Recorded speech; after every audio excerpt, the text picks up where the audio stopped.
Assalamualaikum warahmatullahi wabarakatuh. Alhamdulillah, jumpa kembali dengan saya, Ibu Sumiati. Kali ini, saya akan menjelaskan tentang soal uji kompetensi kalian akuntansi tahun pelajaran 2025-2026, yaitu soal paket 1 UDS Prima. Di video kali ini, yang akan saya bahas adalah tentang bagaimana cara penyusunan laporan arus kas atau cash flow statement. Sebelum kita mulai, marilah sama-sama kita melapaskan basmalah. Bismillahirrohmanirrohim. Nah, ini adalah lembar kerja akan kita gunakan untuk penyusunan laporan arus kas ya. Laporan arus kas itu adalah laporan keuangan yang menunjukkan dari mana saja uang itu berasal dan untuk apa saja uang itu dipergunakan. Untuk laporan arus kas itu terdiri dari arus kas dari aktivitas operasi, kemudian arus kas dari aktivitas investasi, dan arus kas dari aktivitas pendanaan. Nah, karena laporan arus kas ini merupakan laporan keuangan yang menunjukkan informasi tentang kas, maka untuk pencatatannya, ini datanya kita ambil dari yang pertama dari jurnal penerimaan kas ya, atau cash receipt journal, ini khusus mencatat penerimaan uangnya. Kemudian yang kedua dari jurnal pengeluaran kas ya, atau cash payment journal, ini khusus untuk mencatat pengeluaran-pengeluaran uang kasnya. Ketiga dari petty cash journal ya, ini juga khusus untuk mencatat pengeluaran uang kas. Kemudian jurnal penyesuaian kalau misalnya ada transaksi yang terkait dengan kas ya. Untuk lebih jelasnya sekarang kita langsung ke tutorial penyusunannya. Kita ke jurnal penerimaan kas ya, atau cash receipt journal. Kita lihat di sini ya, di jurnal penerimaan kas. Ketika kita akan menyusun laporan arus kas, kita fokus ke dalam kolom cash in bank ini. Ya, jadi kita hanya fokus ke dalam kolom cash in bank dan kolom deskripsinya. Karena untuk kolom deskripsi ini kita ingin melihat keterangan dari mana saja uang kas itu berasal ya. Kita lihat di sini. Di jurnal penerimaan kas, ini cash in bank perusahaan bertambah senilai 676.816.940. Nah, penambahan uang kas senilai ini bersumber dari yang pertama ada pelunasan piutang dari toko Artik ya, kemudian dari toko Prostora, ada dari toko Kolofai, ini pelunasan piutang, kemudian ada penjualan tunai, ada toko Sejuk Abadi, dan ada toko Prostora, ini juga pelunasan piutang. Berarti semua uang yang kita terima dari jurnal penerimaan kas ini semua bersumber dari customer. Sehingga nilai kas yang bertambah senilai 676.816.940 ini kita catat sebagai penerimaan dari pelanggan ya. Karena mereka ini semua merupakan pelanggan dari UDS Prima. Ya. Kita catat nilainya ini sebagai penerimaan dari pelanggan. Kita ke laporan arus kas, kita catat di kelompok arus kas dari aktivitas operasi ya, sebagai penerimaan dari pelanggan. Kita catat nilainya di sini. Ya, 676.816.940. Ya. Berikutnya kalau sudah kita ke jurnal pengeluaran kas atau cash payment journal. Ya. Ingat, karena kita akan mencatat transaksi yang terkait dengan kas, kita fokus ke dalam kolom cash in bank ya. Kalau kita lihat di sini ya, di cash payment journal, ini kas UDS Prima berkurang senilai 633.240.000. Nah, penyebabnya kita bisa lihat di deskripsi. Yang pertama di sini untuk bayar gaji dan upah, kemudian ada pembayaran kepada supplier ya. Ada PT Kulkas Nusantara, Pendingin Makmur, Dingin Sejuk. Kemudian kita ada pembayaran kepada Bank SMK, ini karena kita membayar hutang. Dan yang terakhir ada pembelian kepada Mitra Furniture. Nah, ini merupakan sumber pengeluaran kasnya. Nah, sekarang kita akan catat ke dalam laporan arus kas ya. Yang pertama, di sini kita lihat yang pembayaran kepada supplier.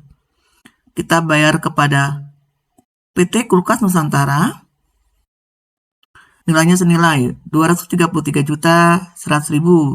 Kemudian kita bayar kepada PT Pendingin Makmur, ya, nilainya senilai 135.400.000. 420.000. Kemudian kita membayar hutang kepada PT Dingin Sejuk senilai 213.120.000. Nah, ini adalah kas yang dikeluarkan oleh UDS Prima untuk membayar hutang kepada para supplier ini. Nah, nilai kas ini harus kita jumlahkan ya. 233.100.000 ditambah 135.420.000 ditambah 213.120.000. Ini totalnya kita masukkan sebagai pembayaran kepada supplier ya. Kita ke laporan arus kas. Kita catat di sini. Namanya pembayaran kepada supplier. Totalnya kita letakkan di sini. Nah, karena membayar kita buat dalam kurung. Ya, totalnya 581.640.000.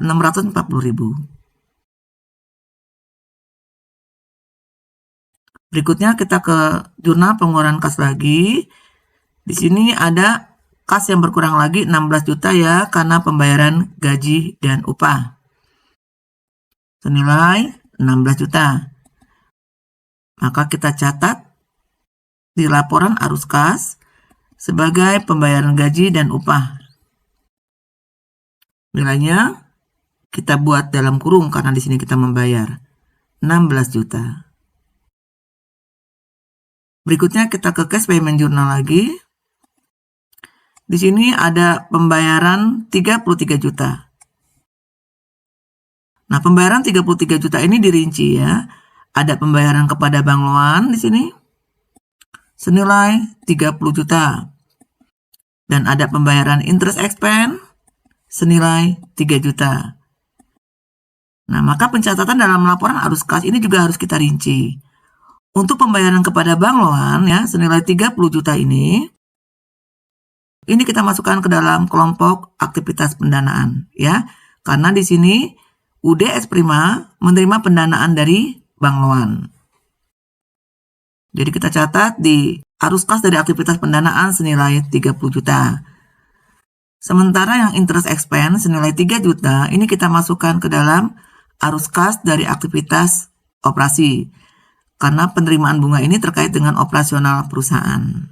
Ya, kita langsung ke laporan arus kas. Yang pertama kita akan mencatat Bank Loan ini. Bank Loan masuk kategori aktivitas pendanaan. Kita catat di sini. Pembayaran Bank Loan ya. Nilainya karena kita membayar, ingat kita buat dalam kurung 30 juta. Kemudian untuk yang interest expense ini kita masukkan ke dalam arus kas dari aktivitas operasi. Ada pembayaran interest expense ya. Kita catat nilainya dalam kurung ya 3 juta. Berikutnya kita ke cash payment journal lagi. Kita lihat di sini yang terakhir di sini ada pembayaran kepada Mitra Furniture ya senilai 2.600.000. Nah, pembayaran kepada Mitra Furniture ini disebabkan karena pembelian office equipment ya senilai 2.600.000. Nah, untuk pembelian office equipment ini merupakan arus kas dari aktivitas investasi ya, karena di sini perusahaan menginvestasikan peralatan kantor ya atau office equipment. Kita catat di laporan arus kas. Di kelompok arus kas dari aktivitas investasi, di sini pembelian equipment ya. Nilainya kita buat di sini. 2.600.000. Nah, selesai untuk pencatatan dari cash payment journal. Berikutnya kita ke petty cash journal. Kita lihat untuk petty cash journal. Di sini petty cash ini berkurang senilai 1.850.000.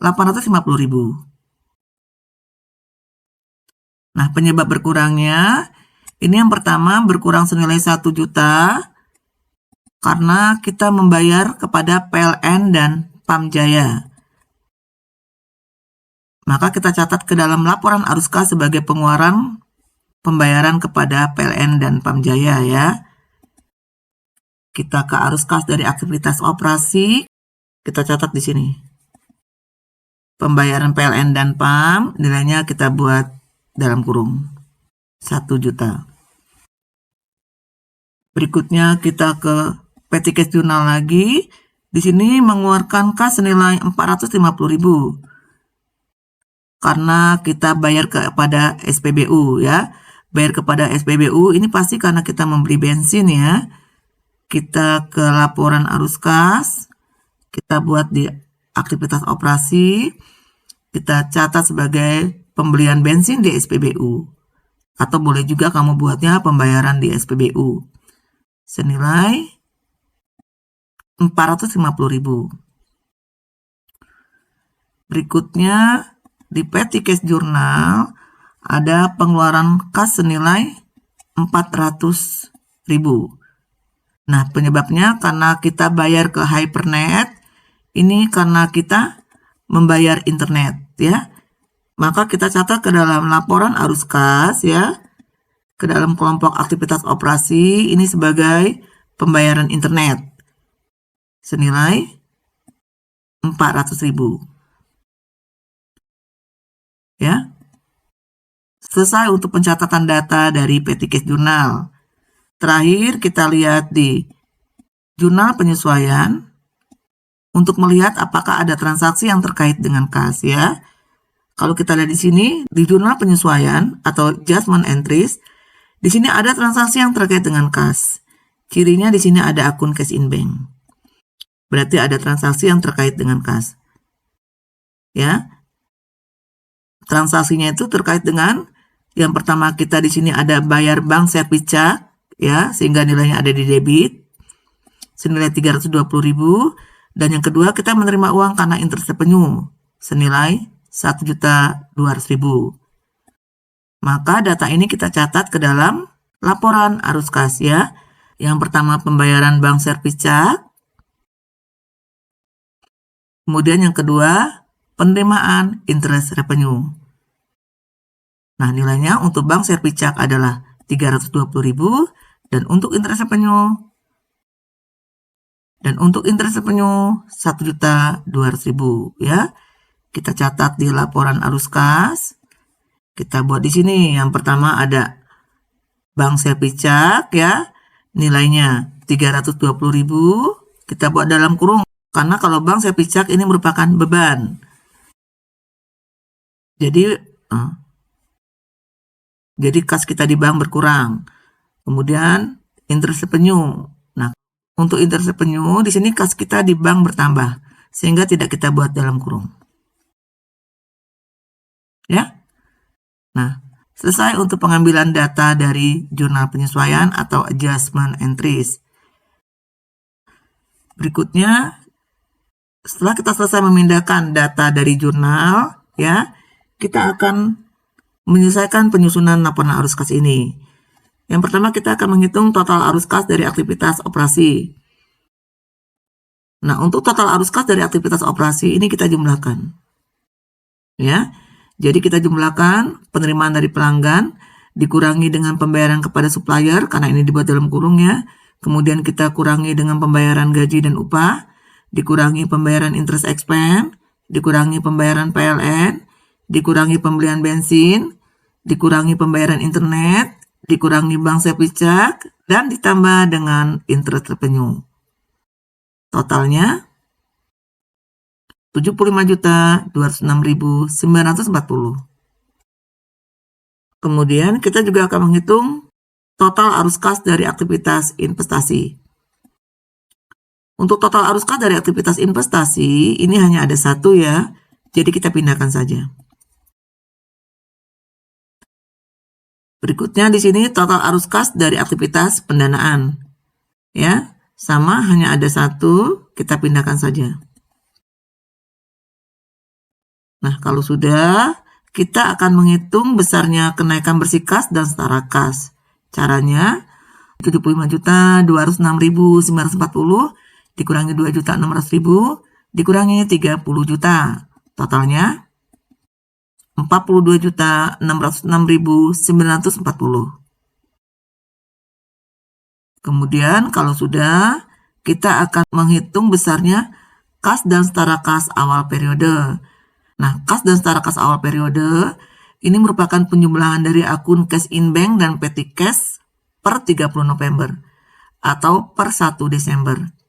Nah, datanya bisa kamu lihat di soal ya, bisa juga lihat di buku besar. Kita ke buku besar untuk melihat besarnya cash in bank dan petty cash di awal periode. Ini buku besar, kita fokus ke dalam buku besar cash in bank dan buku besar petty cash. Ingat, yang kita ambil adalah saldo tanggal 1 Desember, ya, yang merupakan saldo awal. Atau bisa juga lihat di soal yang saldo per 30 November, ya, khusus cash in bank dan petty cash. Nah, nilainya yang ada di balance ini kita jumlahkan. 688.842.663 ini kita tambah dengan 2 juta ya, yang dari petty cash. Nah, penjumlahannya ini kita catat ke dalam laporan arus kas di kelompok kas dan setara kas awal periode. Kita catat di sini totalnya. 690.842.663. Nah, tahap terakhir kita akan menghitung kenaikan kas dan setara kas akhir periode. Nah, di sini kita jumlahkan. 42.606.940 ditambah dengan 690.842.663. Totalnya 733.449.603. Nah, total kas dan setara kas akhir periode ini harus sama dengan penjumlahan cash in bank ditambah petty cash yang ada di balance sheet. Ya, harus sama dengan penjumlahan ini. Cash in bank ditambah petty cash. Jadi harus sama dengan penjumlahan ini. Kita jumlahkannya sekarang. Cash in bank 733.299.603 kita tambah dengan petty cash 150.000 ya.